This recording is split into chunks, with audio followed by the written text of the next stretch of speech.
할렐루야, 할렐루야.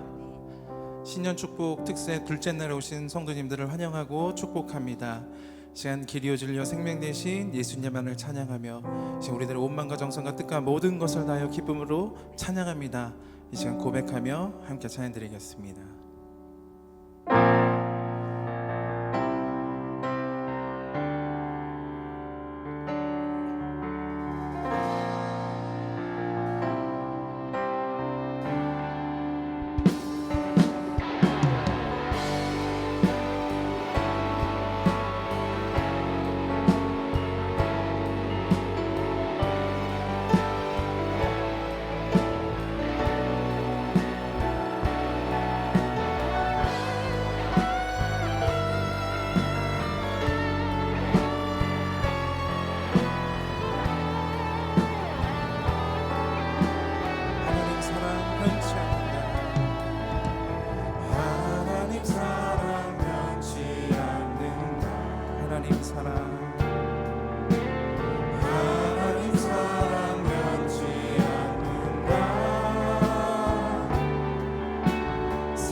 다시 한번 고백합니다. 하나님 사랑 변치 않는다.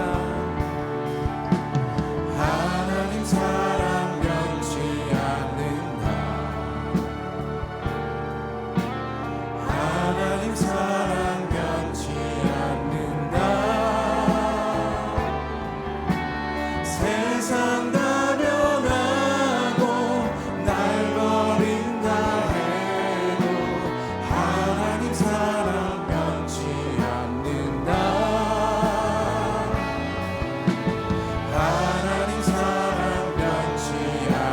하나님 사랑 변치 않는다. 하나님 사랑 변치 않는다. 하나님 사랑 변치 않는다.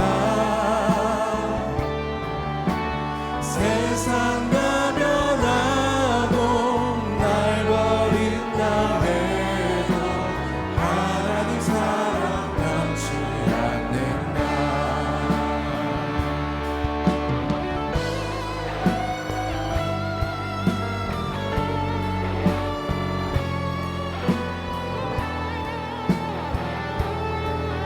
하늘의 것을 구하면 산다. 하늘의 것을 구하며 산다.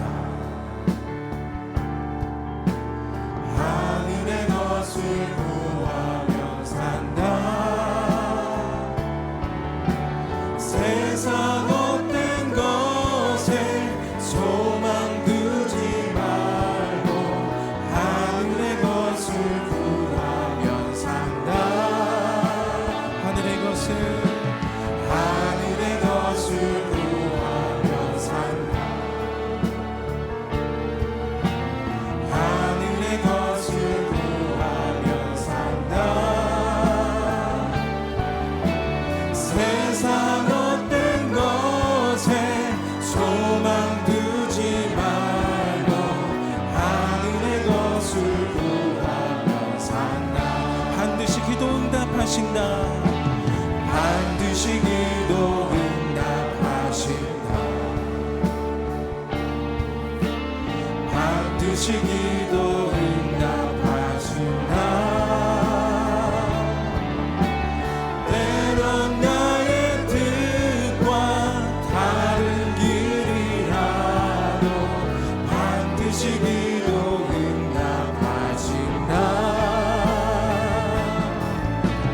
반드시 기도 응답하신다.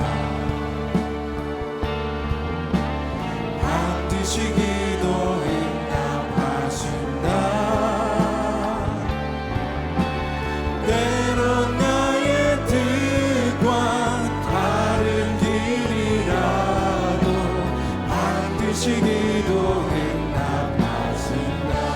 사랑 변치 않는다. 하나님 사랑 변치 않는다. 하나님 사랑 변치 않는다. 세상과 변하고 날 버린다 해도 하나님 사랑 변치 않는다. 하나님 사랑 하나님 사랑 변치 않는다. 하나님 사랑 변치 않는다. 세상과 변화도 날 버린다 해도 하나님 사랑 변치 않는다. 세상 다 변하고 세상과 변하고 날 버린다 해도 하나님 사랑 변치 않는다. 세상 다 변하고 세상과 변하고 날 버린다 해도 하나님 사랑 변치 않는다. 시간 주님 앞에 감사의 박수 올려드립니다. 할렐루야.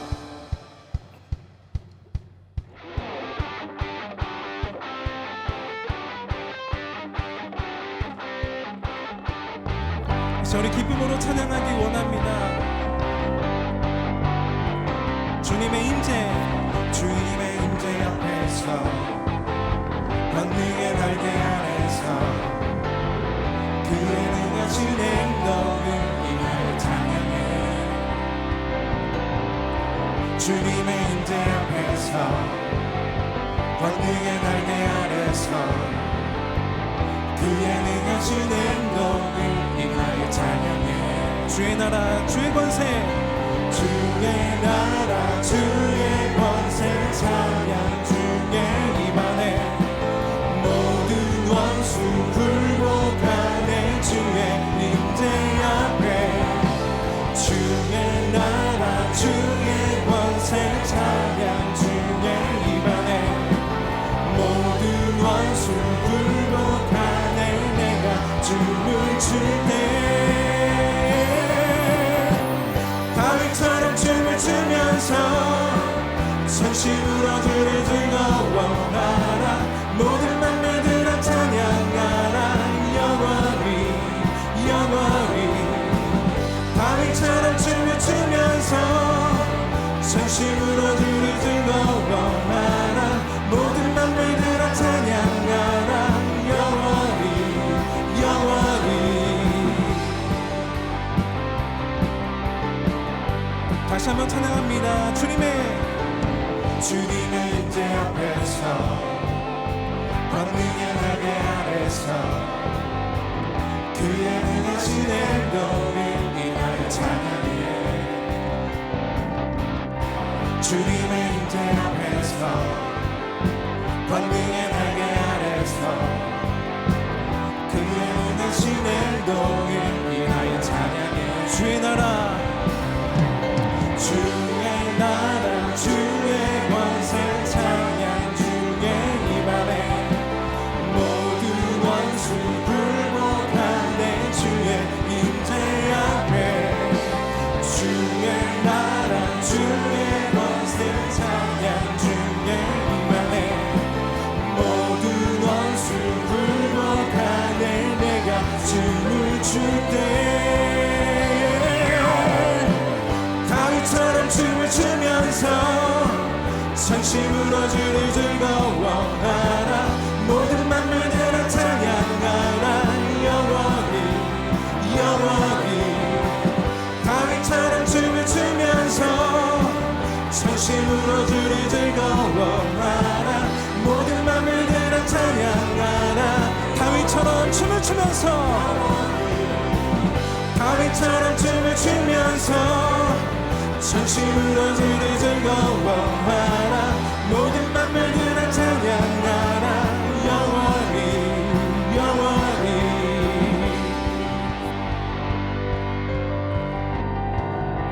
주 날 구원했으니 주 어찌 잠잠하리 기쁨에 찬송 드리리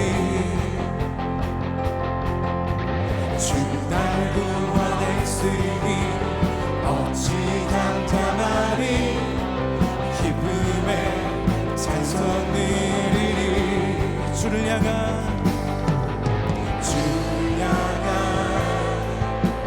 나의 사랑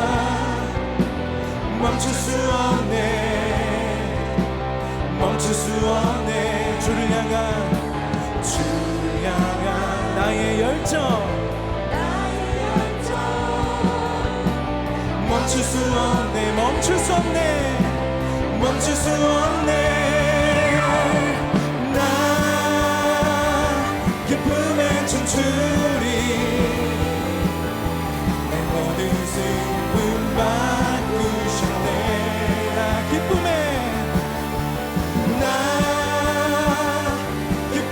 춤추리 내 모든 삶 주 안에 있네 나 기쁨에 춤추리 나 기쁨에 춤추리 내 모든 슬픔 바꾸셨네 나 기쁨에 춤추리 내 모든 삶 주 안에 있네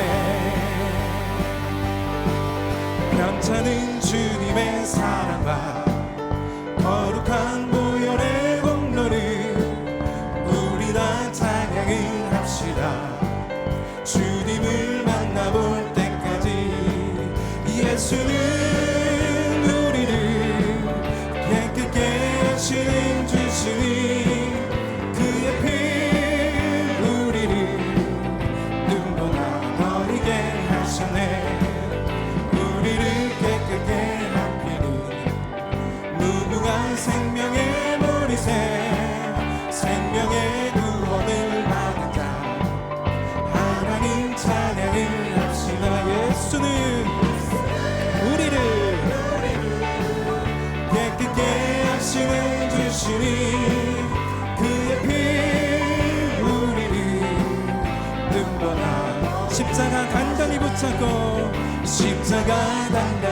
붙잡고 날마다 이기며 나가세 머리에 날려가 쓰고서 주 앞에 찬양할 때까지 예수는 우리를 깨끗게 하시는 주시니 그의 피 우리를 눈보다 더 있게 하셨네 주는 나를 기르시는 목자 나는 주님의 귀한 어린 양 푸른 풀밭 맑은 시냇 물가로 나를 인도하여 주신다 주는 나의 좋은 목자 나는 그의 어린 양 저를 따라 꼴을 먹여주시니 내게 부족함 전혀 없어라 예쁜 새들 노래하리라 주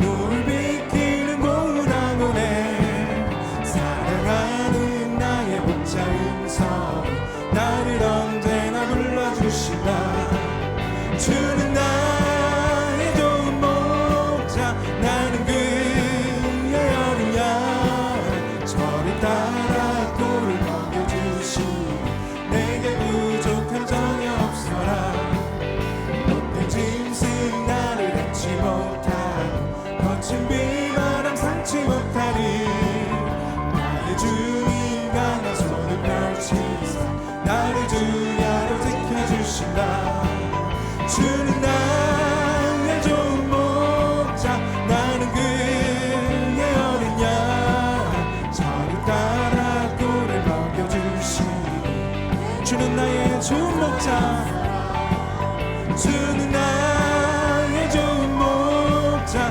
나는 그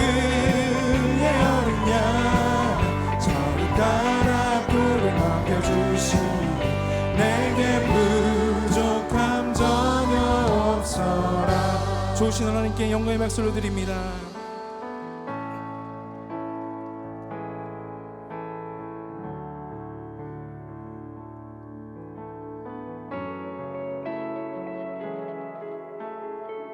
우리 주는 위대하며 우리 주는 위대하며 능력이 많으시도다.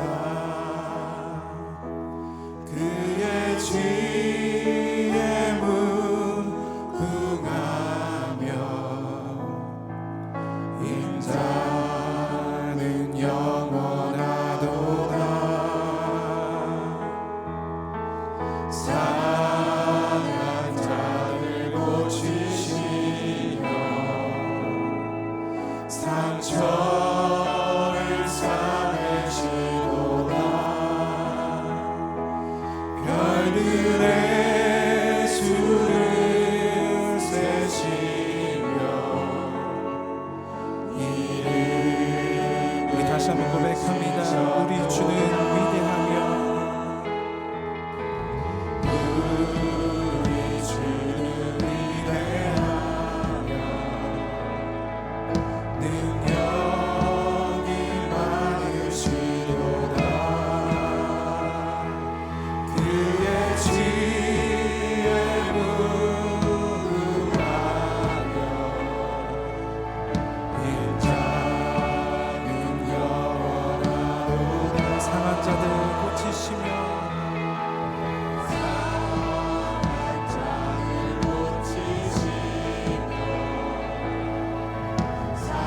상처를 싸매시도다. 별들의 수를 세시며 이름을 붙이셨도다. 그가 구름으로 하늘을 덮으시며 땅을 위하여 비준비하시니 예루살렘아 여호와를 찬송할지어다. 내 하나님을 감사함으로 그 앞에 나가며 주임제 앞에 경배. 그가 구름으로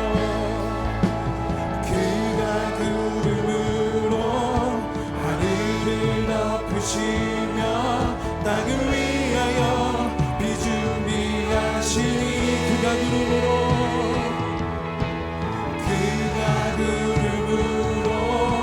하늘을 덮으시며 땅을 위하여 비준비하시니 그가 구름으로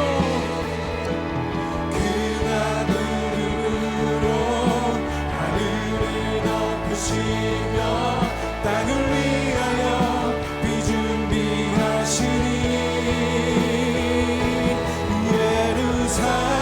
예루살렘아 여호와를 찬송할지어다. 내 하나님을 감사함으로 그 앞에 나가며 주임제 앞에 경배. 예루살렘아 여호와를 예루살렘아 여호와를 찬송할지어다. 내 하나님을 감사함으로 그 앞에 나가며 이 시간 두 손 높이 들고 주님을 찬양합니다. 예루살렘아 예루살렘아 여호와를 찬송할지어다.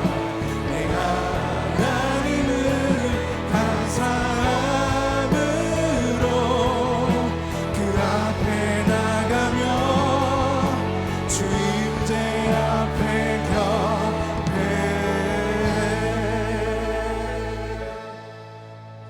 신앙 고백하시겠습니다.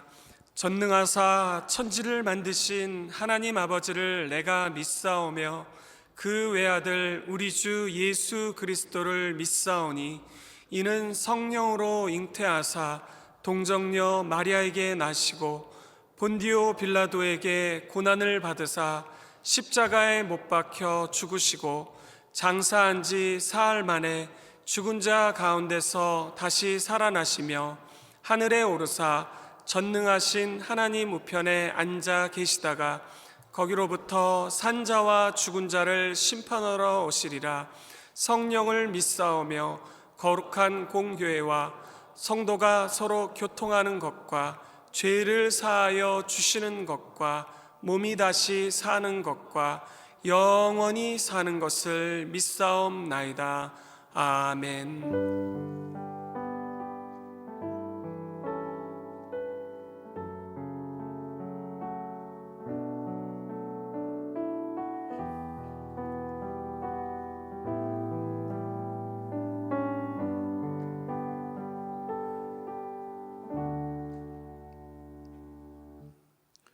사랑과 은혜가 풍성하신 참으로 좋으신 하나님 아버지, 그동안도 지켜주셨다가 오늘 신년 특별 새벽 예배 둘째 날로 저희들 발걸음을 인도하여 주심을 감사합니다. 오늘 경배와 찬양을 올려드리오니 연락하여 주시옵소서. 특별히 무안공항 참사로 인해서 희생된 유족들을 위로하여 주시옵소서.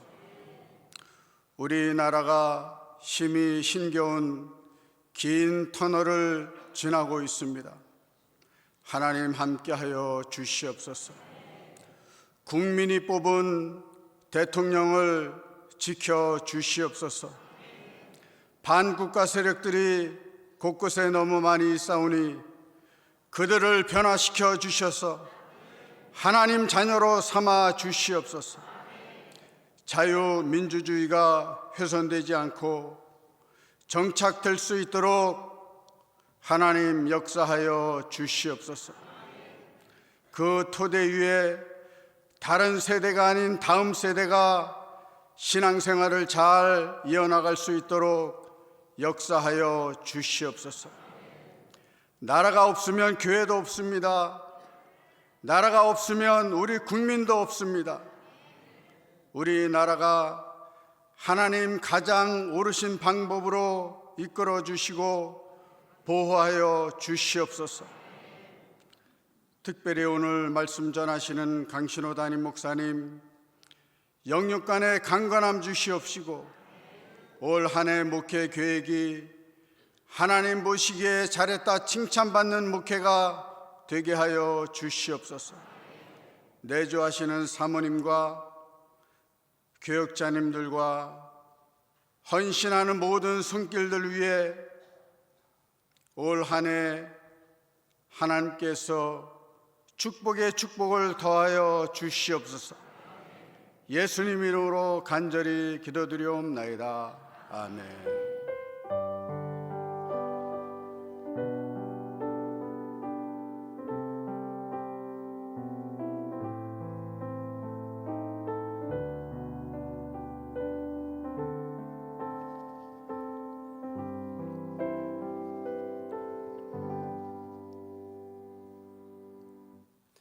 오늘 은혜 받으실 하나님의 말씀은 마태복음 21장 12절에서 17절 말씀입니다.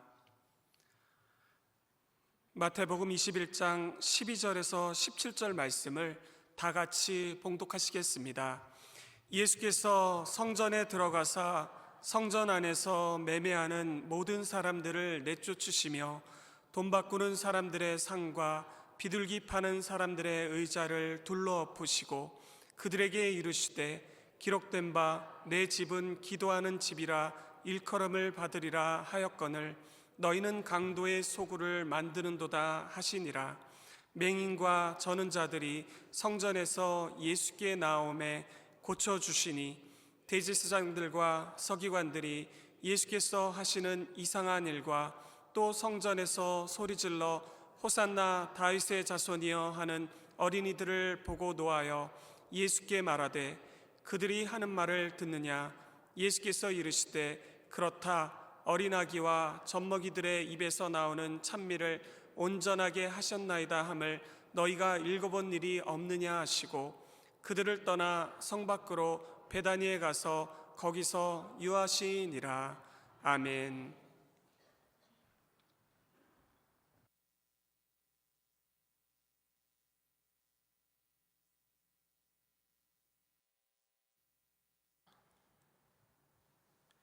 할렐루야.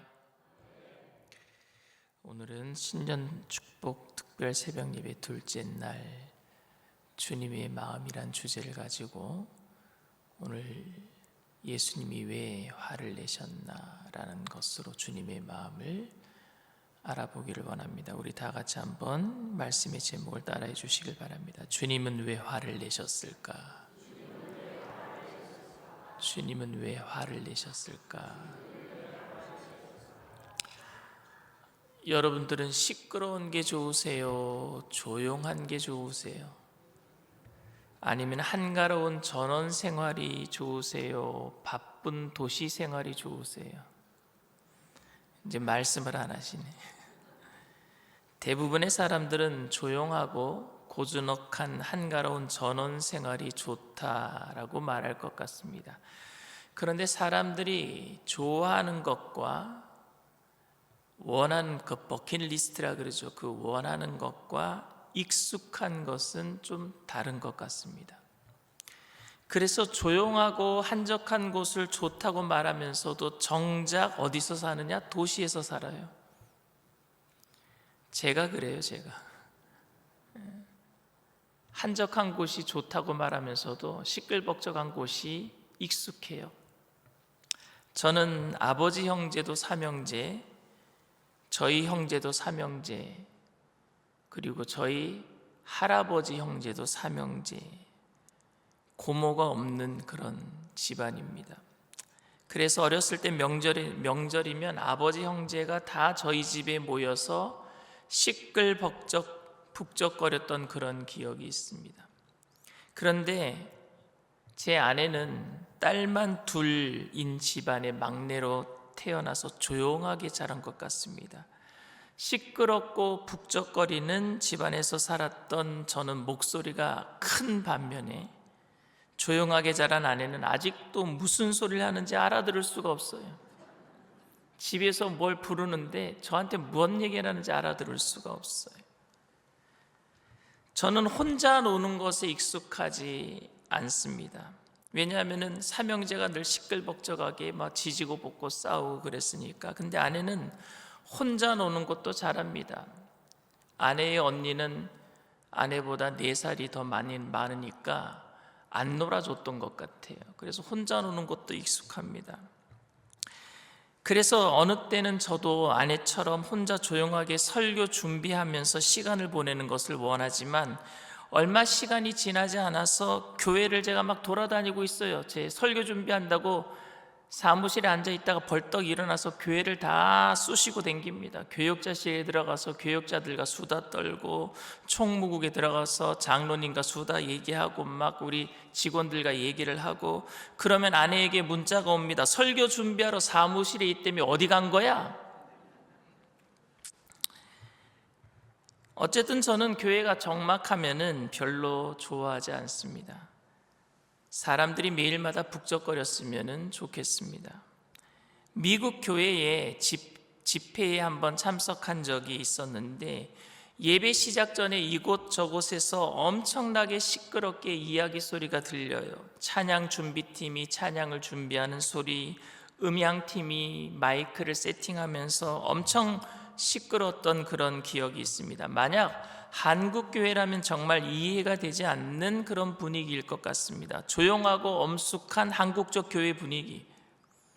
한국 교회에서는 성전 안에서 숨소리라도 들리면 안 될 정도로 성전에 예배 전에 먼저 들어오면 가만히 기도로 준비해야 합니다.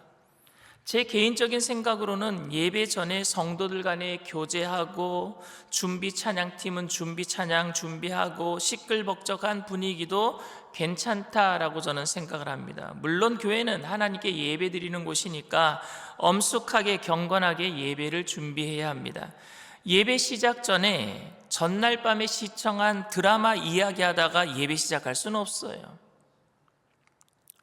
그러나 엄숙함이 경건이라고 말할 수도 없고 북적거리고 시끄러움이 경건이 아니다라고 말할 수도 없을 것입니다. 나름대로 다 장단점이 있습니다. 그런데 우리는 무의식 속에 무조건 교회는 엄숙하고 조용해야 된다라는 생각을 가지고 있는 것 같습니다. 저는 오늘 본문 말씀을 통해서 주님의 마음은 도대체 어디에 계신 것일까? 주님은 왜 성전에서 평소 예수님답지 않게 채찍을 휘두를 만큼 분노하셨을까? 어떤 마음이셨길래 그렇게 하셨을까 생각해 봤습니다.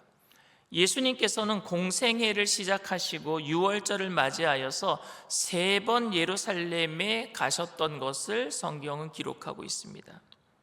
오늘 마태복음에 나오는 이 사건은 3번째 유월절, 즉 공생애 가운데 마지막 유월절에 일어난 사건이라고 우리는 짐작할 수 있습니다. 예수님께서는 유월절을 지키기 위해서 예루살렘에 들어오실 때 어린 나귀 새끼를 타고 들어오셨고, 그때 백성들은요 종려나무 가지를 흔들고 그리고 호산나 다윗의 자손 예수여라고 왕으로 모셔들었고 겉옷을 벗어서 깔아서 그래서 카페트를 만들어서 예루살렘에 예수님의 입성을 축하했습니다.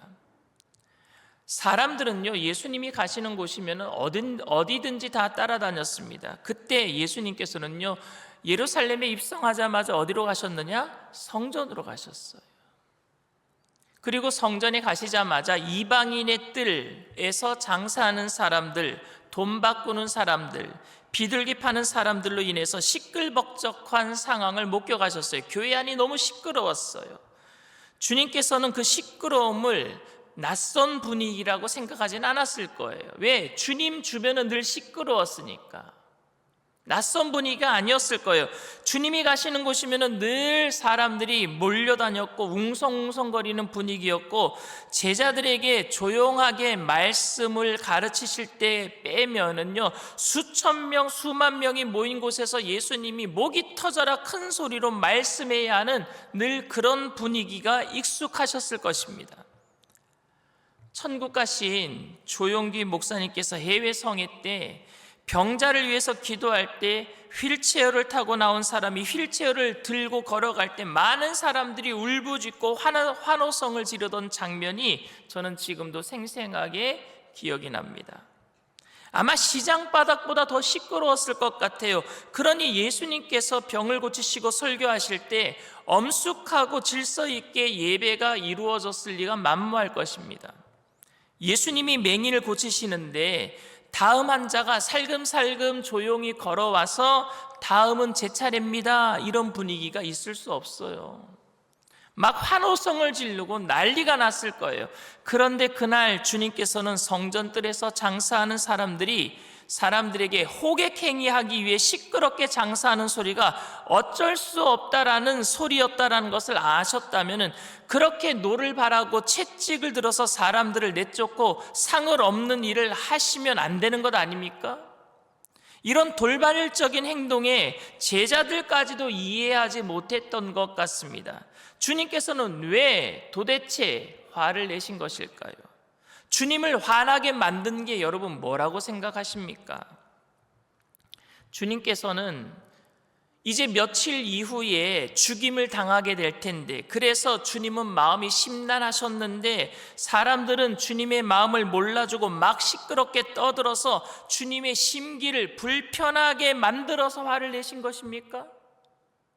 거룩하고 엄숙해야 할 장소에서 장사를 해서 주님께서 화를 내신 것입니까? 저희 교회에서는 선교연합회와 여선교회에서 바자회를 하기도 하고 얼마 전에 청바지를 팔기도 했습니다. 그런 매매 행위는 교회에서 하면 안 되기 때문에 예수님께서 이제 교회에서는 그런 매매 행위를 하면 안 되는 것을 알려주기 위해서 화를 내신 것입니까? 그런데 장사 했기 때문에 또는 기도나 예배를 방해하는 모든 시끄러움 때문에 예수님께서 화를 내신 것 같은 것은 아닌 것 같아요. 물론 성전에서는 기도나 예배를 방해해서는 안 되겠지만 오늘 본문 말씀은 기도와 예배를 방해하는 장면은 아닙니다. 이방인의 뜰에서 사람들이 웃고 떠드는 것은 너무나도 정말 자연스러운 것이었어요. 이방인의 뜰은요, 교회로, 오늘날 교회로 얘기하면은요, 아래층 식당이나 교회 카페와 같은 곳이 이방인의 뜰이에요. 그곳은 당연히 시끄럽고 웃음이 가득한 곳이어야 합니다. 그런데 왜 주님께서는 그곳에서 내 집은 만민이 기도하는 집이다 라고 말씀하셨을까요? 예전에 한 20년 전인 것 같아요. 어떤 성도님 집에서 지역 예배를 드릴 때에 작은 아파트 모든 방에 사람들이 가득 찰 정도로, 그래서 현관 앞까지 사람들이 신발 놓는 그 현관 앞까지 앉아서 현관문을 열어놓고 예배를 드릴 정도로 예배 열기가 굉장했었습니다. 그때 젊은 아기를 안고 있는 엄마들이 아기를 데리고 예배에 많이 와서 참석을 했는데, 아기가 울면은요, 밖으로 데리고 나가는 엄마도 있지만 말씀을 듣기 위해서, 은혜 받기 위해서 아기가 우는데도 아기를 달래가면서 안고 말씀에 계속 집중하는 엄마도 있었습니다. 그래서 저는 그 아이가 시끄럽게 떠들고 울어도 괜찮다라고 얘기를 했어요. 제가 목소리를 더 크게 설교할 테니까 아기 울음소리에 귀 기울이지 말고 제 목소리에 집중해 달라고 모든 성도님들에게 말씀을 드렸어요. 권사님들이 또 태박을 놓을까 봐, 애 데리고 나가라고 할까 봐.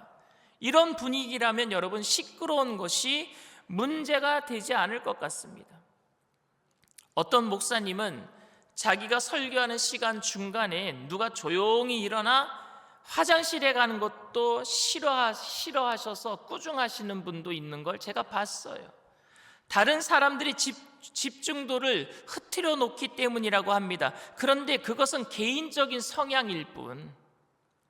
그러니까 경건하게 예배하기 위해서 꼼짝하지도 말고 말도 하지 말고 그냥 목사님만 바라보게 만드는 것은 아닐 것입니다.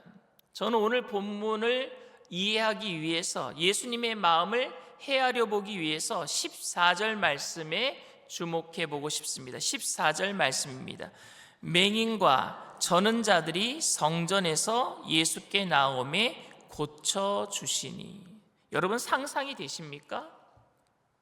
제가 짐작하기에는 예수님이 오신 이후에 성전 안은 이전보다 훨씬 더 시끄러워졌어요.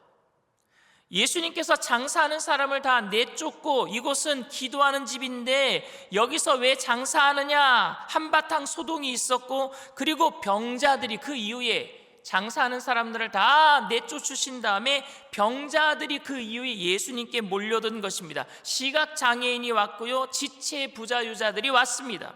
부정하다 여겨서 사람들 근처에도 가지 못했던 사람들이 예수님께로 막 몰려든 거예요. 그런데 주님은 그들의 병을 고쳐주셨습니다. 그 병자들과 가족들이 내 집은 만민이 기도하는 집이다 라는 예수님의 조금 전 말씀 때문에 조용히 들어와서 치료받고 물러갔겠습니까? 조용히 물러갔겠습니까? 틀림없이 아닐 겁니다. 서로 주님의 기도를 한번 받아보려고 서로 앞다투어 주님 앞에 나가려고 난리가 났을 겁니다. 병이 나았으면은 평생 한이 풀려서 너무 감격스러워서 소리를 질렀을 거예요. 그렇게 자기 자식이 걷지 못하던 것을 부모, 자기 자신의 죄로 여겼던 부모들은요, 자기 자식들이 걷는 모습을 보면서 아마 기절했을 거예요. 까무라쳤을 거예요. 그때 몰려든 사람들은 이 광경을 보면서 함성을 질렀을 것입니다. 그리고 집에 있던 그냥 가족들 중에 환자가 있던 사람들은요, 집으로 뛰어가서, 이 광경을 보고 집으로 뛰어가서 환자를 데리고 예수님이 계신 성전으로 막 달려와서 난리가 아니었을 것입니다. 예수님이 입성하실 때 호산나 다윗의 자손 예수여라고 외쳤던 아이들의 목소리는요, 더 커졌어요. 성전 안에서 호산나 다윗의 자손 예수여 외쳤습니다. 이런 난리도 없었을 거예요. 장사하는 것보다 더 시끄러웠단 말입니다. 그때 대제사장들이 화를 냅니다. 15절 말씀이에요. 대제사장들과 서기관들이 예수께서 하시는 이상한 일과 또 성전에서 소리질러 호산나 다윗의 자손이여 하는 어린이들을 보고 노하여. 재미있는 일이 벌어졌어요. 대제사장들과 서기관들이 화가 난 거예요. 조금 전까지는 예수님이 화가 나셨는데 이번에는 종교 지도자들이 화가 났습니다. 물론 어린아이들이 예수님을 호산나 다윗의 자손이여 외친 것 때문에 화가 나서 예수님께 따지기는 했지만 거룩한 하나님의 성전에서 소동이 일어난 것 때문에 못마땅해서 화가 난 이유가 더 클 것 같습니다. 예수님께서 내 집은 만민이 기도하는 집이다라고 장사하는 사람들을 다 내쫓으시고 더 시끄럽게 만들었으니까 화가 난 거예요. 예수님도 시끄럽다고 하면서 장사하는 사람들 내쫓아놓고 더 시끄럽게 만들었잖아요. 그러니까 더 화가 나는 거예요. 그런데 여러분, 주님은 너희는 내 집을, 내 만민이 기도하는 집을 시장통으로 만들었구나 이렇게 말씀하시지 않으셨어요. 예수님께서는 만민이 기도하는 내 집을 강도의 구렬로, 강도의 소굴로 만들었구나 이렇게 말씀하셨습니다. 그러니까 주님을 노엽게 한 것은 성전이 시끌벅적한 장사한 것 때문이 아니라 강도의 소굴이 되었기 때문입니다. 즉 백성들의 편리를 위해 장사를 한 것을 문제 삼은 게 아니었어요. 1년에 한 번 6월절이 되면은 각지에 6월절에 모이려고 흩어져 있었던 유대인들이 예루살렘에 와서 제사를 드렸습니다. 예루살렘에 오면은요, 흠이 없는 제물을 드려야 하고 성전에 세금을 내기 위해서 당시 통용했던 로마 돈을 환전해서 성전에 드려야 했습니다.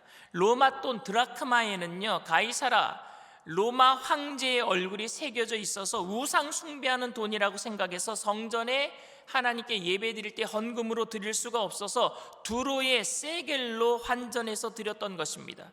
그러니까 성전 안에는 그런 환정상들이 있어서 성도들의 편리를 도와주는 거 좋아요. 그리고 온전한 제물을 드리기 위해서 양을 데리고 오거나 짐승을 데리고 오다 보면은요, 이 양들이 발톱이 빠지거나 아니면 다른 짐승들의 공격을 받아서 상처를 받게 되면 흠이 있게 되잖아요. 그러니까 성전에서 흠이 없는 제물들을 살 수 있도록 성도들의 편리를 도와주는 거 좋아요. 그런데 어쨌든 짐승들을 가지고 왔을 때에 제사장의 검사를 받아야 되는 겁니다. 흠이 있는지 흠이 없는지 하나님께 드려도 되는지. 먼 거리를 여행하는 중에 짐승들이 병들기 일쑤였고 온전하게 데리고 와도 제사장이 짐승을 검사할 때에 거의 다 실격 처리하고 말았습니다. 땡, 이거 실격이야. 일부러 탈락시켰다고 봐도 무방할 겁니다. 일부러 탈락시켰어요. 왠지 아십니까? 성전에서 장사하는 사람들이 폭리를 취하게 만들고 비싼 가격에 사게 만들고, 싼 가격도 아니었어요.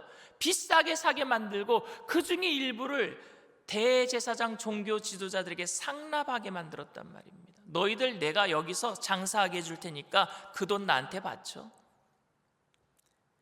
주님께서는 특별히 비둘기 파는 사람들의 상을 뒤집어 버리셨어요. 어떤 사람들은 비둘기 파는 상인이라면 소나 양을 파는 사람보다 더 가난한 사람들이었을 텐데 그들의 상을 예수님께서 엎은 것은 너무한 것 아닌가 말하기도 합니다. 그런데 저는 예수님께서 비둘기 파는 상인의 상을 엎으신 다른 이유가 있다라고 생각합니다.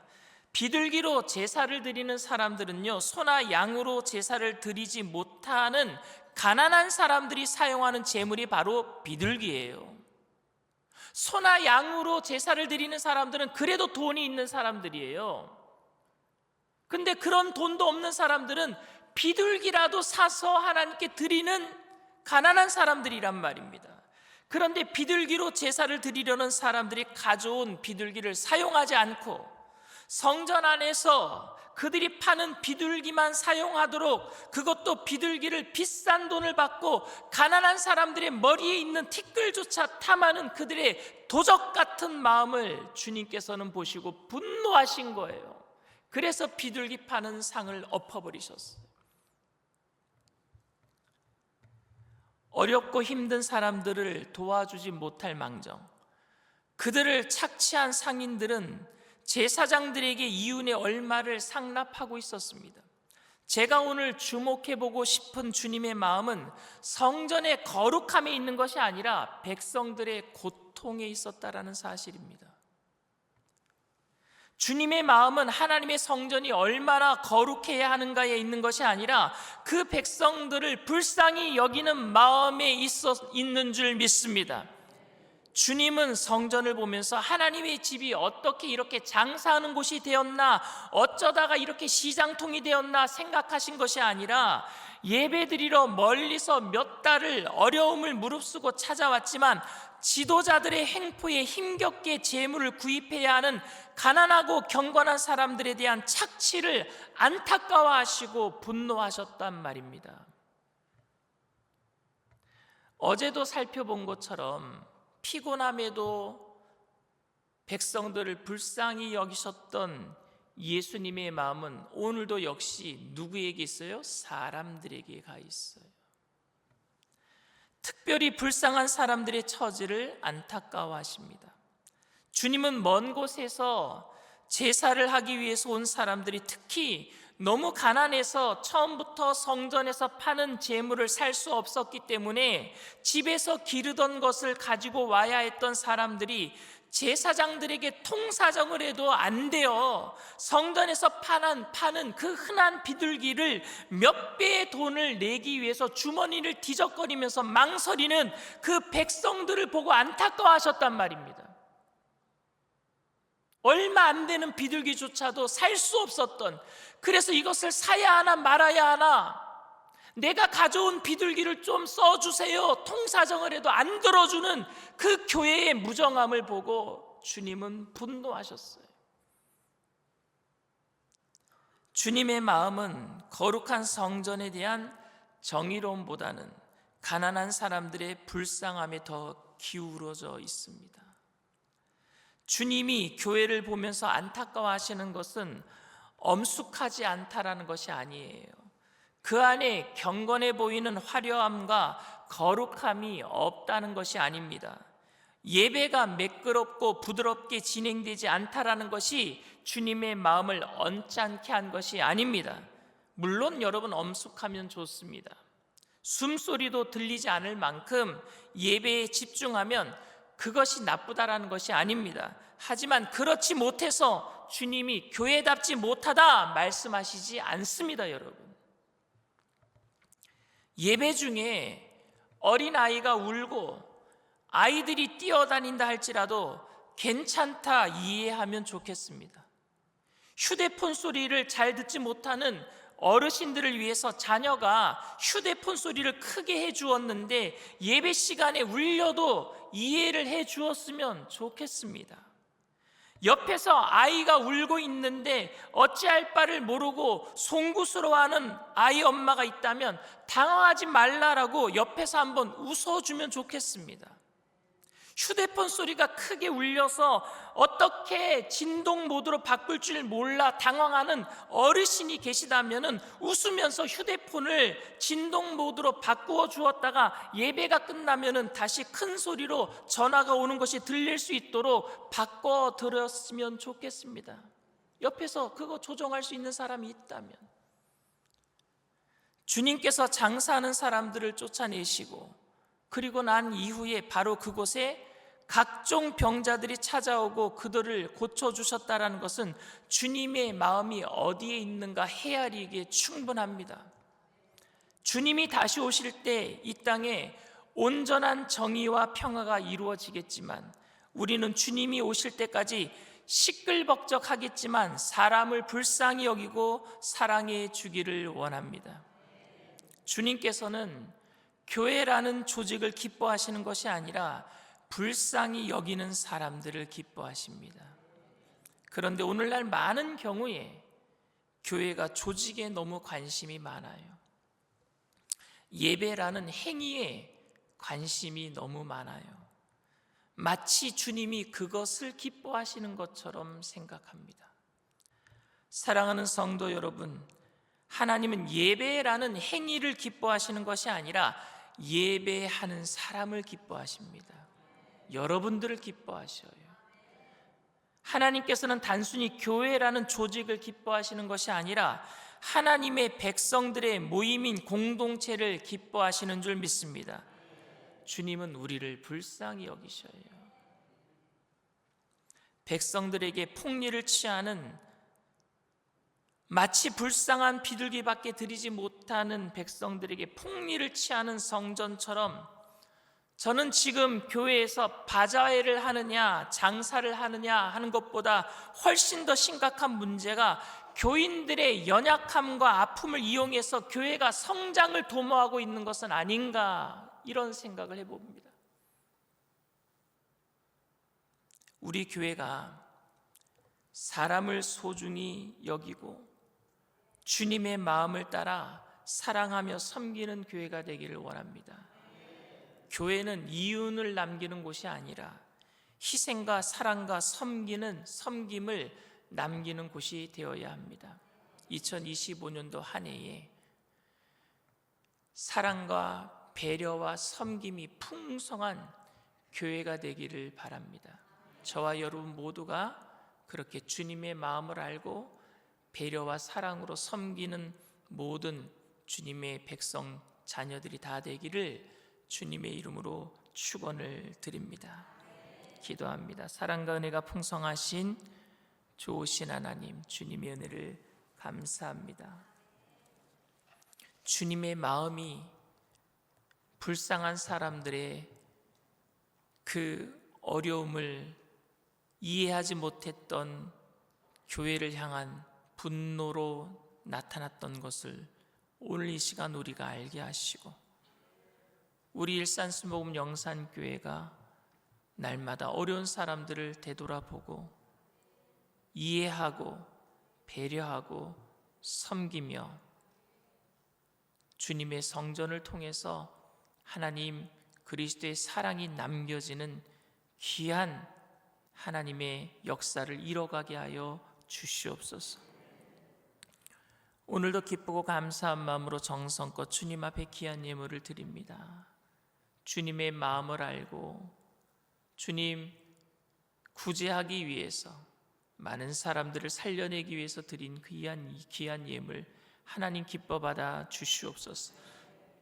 귀한 예물 쓰여지는 곳에 그리스도의 향기 되게 하셔서 죽어가는 많은 영혼들을 건져내는 구원의 예물 되게 하여 주시옵시고, 바치신 손길들마다 천배 만배로 누르고 늘어서 넘치도록 채워주실 때에 주님의 마음을 더욱더 알기에 우리에게 있는 것으로 나눠주고 꾸어주고 베풀며 살아가는 믿음의 부자들이 다 되게 하여 주시옵소서. 지금은 우리 주 예수 그리스도의 무한하신 은혜와 아버지 하나님의 영원하신 극진하신 사랑하심과 보혜사 성령님 내주교통 충만하시고 위로하시는 축복이 주님의 마음을 품고 사랑과 배려로 서로 섬기며 살아가기로 결단하는 믿음의 백성들, 개인, 가정, 사업, 직장, 자녀, 학업, 생활, 범사 전체 위에 지금으로부터 영원토록 함께 하실지어다. 아멘. 할렐루야. 우리 주님 앞에 영광의 박수 올려드립니다. 주 사랑이 나를 숨쉬기에 우리 찬양합니다.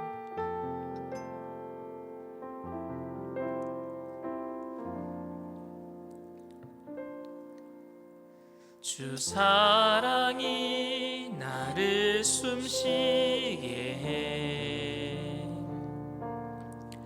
세상 그 어떤 어려움 속에도 주 은혜로 나를 돌보시며 세상 끝날까지 지켜주시네. 주 사랑이 나를 이끄시네. 주 사랑이 나를 이끄시네.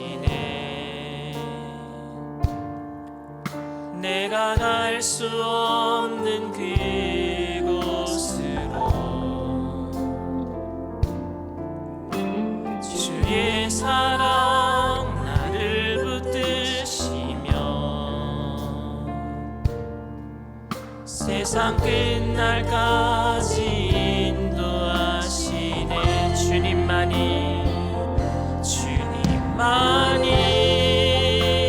내 아픔 아시며 주님만이 내 맘 어루만지네. 어느 누구도 나를 향하신 주님의 사랑을 끊을 수 없네. 주님만이 내 능력이시며 주님만이 나의 구원이시네.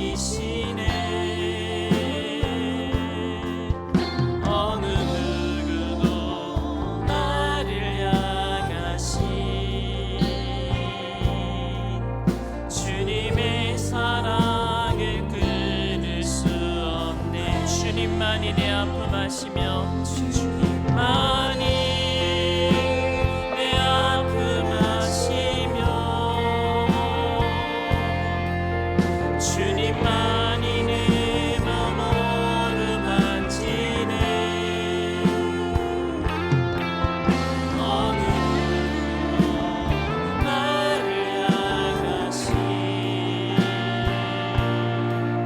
주님의 사랑을 끊을 수 없네. 주님만이 내 능력이시며 주님만이 나의 구원이시네. 어느 누구도 나를 향하신 주님의 사랑을 끊을 수 없네. 집에 잘 들어오진 않는 자녀에게 어떤 부모님이 물어봤어요. 왜 집에 잘 안 들어오냐고. 그러니 그 자녀가 뭐라고 얘기하느냐. 집에만 들어가면 숨이 막혀요. 나를 이해해 주는 사람이 아무도 없어요. 여러분, 교회만 오면 숨이 막히면 어떡할까요, 여러분? 나를 공감해 주는 사람이 없어요. 나를 이해해 주는 사람이 없어요. 목사님이 나를 이해 못해요. 비둘기 드리겠다는데 내가 너무 힘들어서 이것밖에 없다는데 그것 말고 교회에 있는 거 사서 드리래요. 없는데 헌금 더 내래요. 공감을 안 해줘. 숨이 막혀요. 그게 거룩함이래요. 그게 경건함이래요. 경건함과 거룩함이 숨 막히게 해요. 공감 능력이 떨어진 교회 생각해 보셨어요? 서로 이해 못하는 교회. 아이가 울면은 눈총을 줘요. 핸드폰이 울리면은 밖으로 나가라고 눈총을 줘요. 공감 능력이 없어요. 왜 핸드폰 소리가 커졌는지, 왜 아이가 우는지는 같이 느껴줄 마음도 없어요. 거룩함과 엄숙함을 해방한다고 나가라 그래요. 못난 놈들은요, 서로 바라만 봐도 즐겁대요. 왜냐하면 서로 못난 걸 공감하고 히히덕거리고 낄낄거리고 웃는 거예요. 저희 두 아들은요, 둘이 쳐다만 보면 웃어요. 둘이 너무 공감을 잘해요. 진정한 영웅은 다른 사람들의 슬픔을 자기 것인 양 느끼고 끼어드는 공감 능력을 가진 자가 진정한 영웅입니다. 오헬리의 단편소설 강도와 신경통이라는 단편소설 이야기 아세요? 강도가 자기 신경통 때문에 병원비 마련하려고 도둑질하러 들어갔는데 그 집의 주인도 신경통이에요. 그래서 밤새도록 신경통 얘기하다 그냥 나왔대요. 공감 능력이 서로를 위로합니다. 예수님이 그렇게 우리를 위로해 주신 줄 믿습니다. 내 집은 만민이 기도하는 집인데 시장통으로 만들었구나가 아니에요. 강도의 소굴로 만들었구나. 공감하지 못하고 서로 빼앗으려고 하고 서로 이해하지 못하는 그런 공감 능력이 없는 곳이 강도의 소굴이에요. 오늘 우리가 기도할 때 성령님 서로 함께 느끼는 사랑이 충만한 공동체 되게 하시옵소서. 여러분, 이 나라가 이렇게 힘들게 된 것도 서로 공감하지 못하는 거예요. 대통령이 국회의원, 국민들을 공감하지 못하면 어떻게 되겠어요? 국민들이 대통령을 공감하지 못하고 국회의원들을 공감하지 못하고 서로 다 사분오열 자기 뜻이 옳다고 하면은 어떻게 나라가 이루어지겠습니까? 하나님, 우리가 먼저 변화되게 하여 주시옵소서. 성령님, 우리에게 그 사랑이, 예수님이 우리의 숨통을 틔워주셨잖아요. 우리들도 다른 사람들 숨통을 좀 틔워주면서 삽시다. 그게 사랑이고 그게 공감이잖아요. 성령님, 우리를 도와주시옵소서. 이 나라를 불쌍히 여겨주시옵소서. 힘들고 어렵고 눈물 흘리는 사람들, 눈물을 닦아줄 수 있는 그러한 사랑이 충만한 나라가 되게 하여 주시옵소서. 우리 주님 세 번 부르고 통성으로 간절히 기도합니다.